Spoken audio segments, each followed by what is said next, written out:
Dear Bryan, you know how we feel about the intros of your coffee station. They are overwrought and pretentious. I know that, but look, I felt the thumbs down right then. But here's the deal.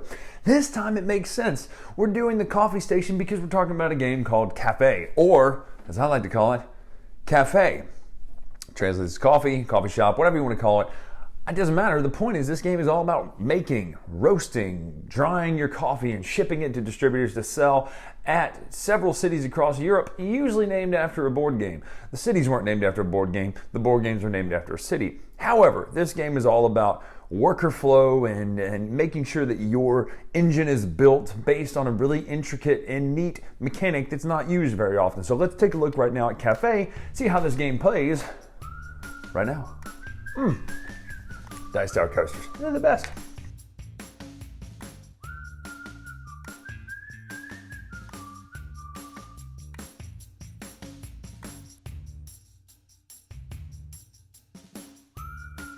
Alright, so here's Cafe set up for a two-player game. Now actually you're going to get one of each of the different types of coffee beans to go under your player area into the warehouse over here. Now it's very hard to see, but this is, if you put it here, it means you have 5 of that bean. If you put it below, it means you have 1 of that bean. Just keep that in mind.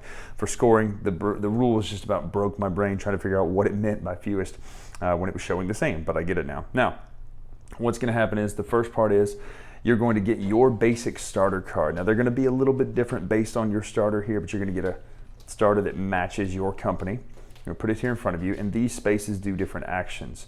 We'll show you what that looks like in a minute. And the first thing you're going to do is take one of the 3 cards here. Once you take one, someone else will then have the opportunity to take one, but it will always replenish to where whoever is choosing a card will always get a choice of 3 cards. You have this timed out to where there are only enough cards to play 8 rounds, just in case you're wondering.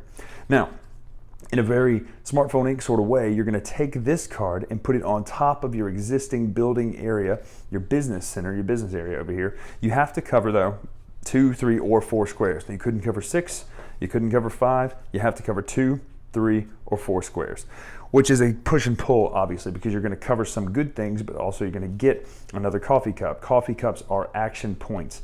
So the amount of actions you get is based on your business area's coffee cup. So let's just say, though, I want to go ahead and do this. So I'm really not losing that much bean production, but I'm getting a drying section like this.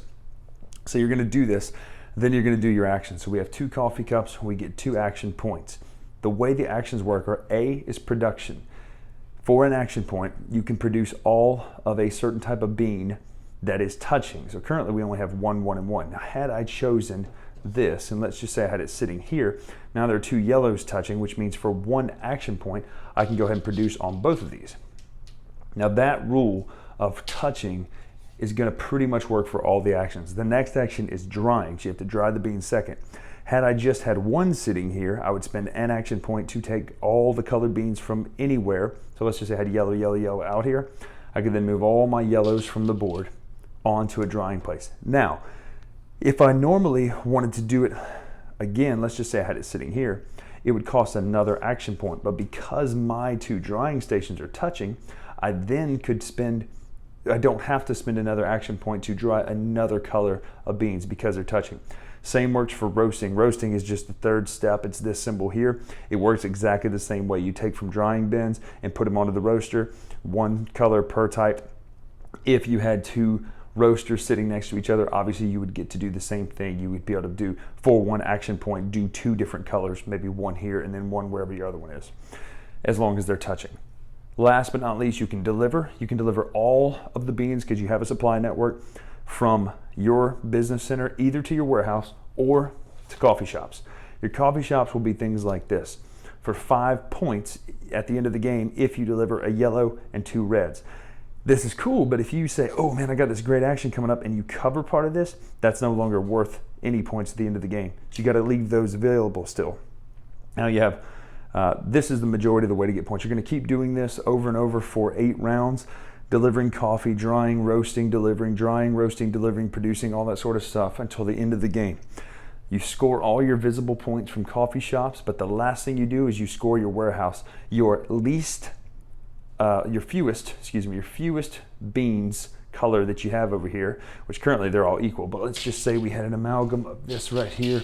I'll just grab some random cubes and throw them over here. So currently our fewest is green.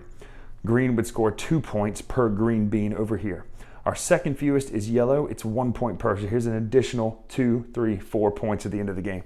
That's how you play cafe. Very simple, but there's a lot going on here with this whole business area thing, because I mean, you're going to eventually build out to quite a bit of spaces out here.